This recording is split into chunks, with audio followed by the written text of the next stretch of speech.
শিৱসাগৰত মিয়া বিৰুদ্ধে এজাহাৰ দাখিল চিত্ৰ বৰুৱাৰ সামাজিক মাধ্যমত একাংশই বিষবাস্প বিয়পোৱাৰ অভিযোগ ভুৱা একাউণ্টৰে সামাজিক মাধ্যমত বিষবাস্প বিয়পোৱাৰ অভিযোগ জাতীয় সংগ্ৰামী সেনা অসমৰ মিয়া বিৰোধী সংগ্ৰামক সাম্প্ৰদায়িক গ্ৰহণ কৰাৰ চেষ্টা একাংশৰ খিলঞ্জীয়াৰ নামত চলাইছে একাংশই ভুৱা একাউণ্টসমূহৰ বিৰুদ্ধে এজাহাৰ দাখিল জাতীয় সংগ্ৰামী সেনা অসমৰ শিৱসাগৰ থানাৰ মিয়াৰ বিৰুদ্ধে ৰুজু কৰা হৈছে গোচৰ আৰু গোচৰ ৰুজু কৰি ৰাজ্য চৰকাৰকো এই ক্ষেত্ৰত অধিক কঠোৰ ব্যৱস্থাৰ দাবী জনাইছে জাতীয় সংগ্ৰামী সেনাৰ স্পষ্ট কথা যে অসমৰ মাতৃভূমিত কেৱল মাত্ৰ খিলঞ্জীয়াসকল থাকিব লাগিব কোনো কাৰণে অসমত মিয়াৰ দপদপনি নচলিব অসমত মিয়াৰ কোনো স্থান নাই মিয়াই বাংলাদেশত দপদপনি আৰম্ভ কৰক বুলি মন্তব্য আমি পুনৰবাৰ জনাবলৈ চেষ্টা কৰিম এই মুহূৰ্তৰ এটা গুৰুত্বপূৰ্ণ খবৰ শিৱসাগৰত মিয়াৰ বিৰুদ্ধে এজাহাৰ দাখিল চিটু বৰুৱাৰ সামাজিক মাধ্যমত একাংশই বিষবাস্প বিয়পোৱাৰ অভিযোগ ভুৱা একাউণ্টৰে সামাজিক মাধ্যমত বিষবাস্প বিয়পোৱাৰ অভিযোগ জাতীয় সংগ্ৰামী সেনা অসমৰ আৰু মিয়া বিৰোধী সংগ্ৰামক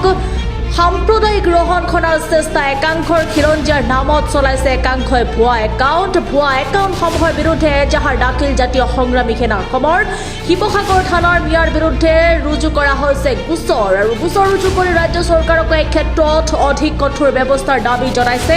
জাতীয় সংগ্ৰামী সেনাৰ স্পষ্ট কথা যে অসমৰ মাতৃভূমিত কেৱল মাত্ৰ খিলঞ্জীয়াসকল থাকিব লাগিব কোনো কাৰণে অসমত মিয়াৰ দপদপনি নচলিব অসমত মিয়াৰ কোনো স্থান নাই মিয়াই বাংলাদেশত দপদপনি আৰম্ভ কৰক বুলি হুংকাৰ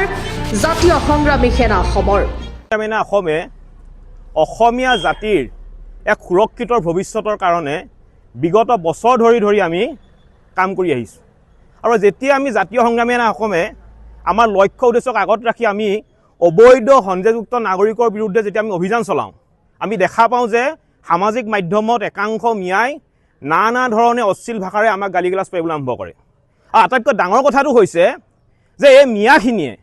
তেওঁলোকৰ নাম সলনি কৰি হিন্দুৰ নাম লৈ অসমৰ অসমীয়া থলুৱা মানুহৰ উপাধি লৈ অসমৰ আহোম জনগোষ্ঠীৰ উপাধি লৈ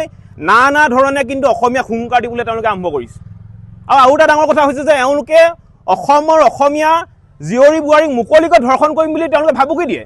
গতিকে এই ধৰণৰ কৰ্মকাণ্ড কোনো কাৰণতে সহ্য কৰিব নোৱাৰি আমি মিয়াৰ উৎপাত চাই আছোঁ আৰু যাৰ পৰিপ্ৰেক্ষিতত আজি আমি জাতীয় সংগ্ৰামী সেনা অসমে শিৱসাগৰ সদৰ থানাত এই মিয়াবোৰৰ বিৰুদ্ধে আমি এজাহাৰ দাখিল কৰিছোঁ আৰু আমাৰ স্পষ্ট কথা এই মিয়াবোৰৰ শাস্তি হ'বই লাগিব প্ৰয়োজন সাপেক্ষে জাতিৰ স্বাৰ্থত কিন্তু এই মিয়াসোপাক এনকাউণ্টাৰ হ'লেও কৰিব লাগিব আমাৰ স্পষ্ট কথা এই মাতৃভূমিত কেৱল মাত্ৰ খিলঞ্জীয়া মানুহৰ প্ৰভুত্বৰ আধিপত্য থাকিব লাগিব কোনো কাৰণতে অসমত মিয়াৰ দপদপনি নচলিব অসমত মিয়াৰ স্থান নাই মিয়াই গৈ বাংলাদেশত দপদপনি আৰম্ভ কৰাত আমাক ক'বলগীয়া একো নাই কিন্তু অসমত নহ'ব অসমখন হৈছে কেৱল মাত্ৰ অসমীয়াৰ আৰু অসমীয়াৰে আধিপত্য থাকিব লাগিব আৰু এটা আমি কথা ক'ব বিচাৰিছোঁ যে মিয়াসোপাই সামাজিক মাধ্যমত সততে আমি কোৱা দেখা পাওঁ যে অসমখন অসমীয়াৰ বাপেৰৰ সম্পত্তি নি বুলি তেওঁলোকে প্ৰশ্ন কৰে আমি ক'ব বিচাৰিছোঁ যে অসমখন অসমৰ প্ৰতিজন খিলঞ্জীয়াৰ ভূমিপুত্ৰৰ পৈতৃক সম্পত্তি হয় কাৰণ ইয়াত আমাৰ কেৱল মাত্ৰ খিলঞ্জীয়া আমাৰ ভূমিপুত্ৰসকলৰ পূৰ্বপুৰুষসকলৰ অৱদান আছে ইয়াত মিয়াৰ অৱদান নাই মিয়াই গৈ বাংলাদেশত দম্ভালি মাৰক বাংলাদেশত গৈ তেওঁলোকৰ অধিকাৰ বিচাৰক কিন্তু অসমত নহ'ব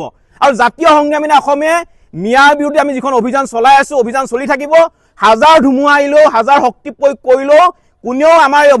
অভিযানটোক আমাক বাধা দি ৰখাব নোৱাৰিব মিয়া আমাক খেদিমেই এটাও মিয়া কোনো কাৰণতে উজনি অসমত থাকিব নোৱাৰিব আমাৰ কথা স্পষ্ট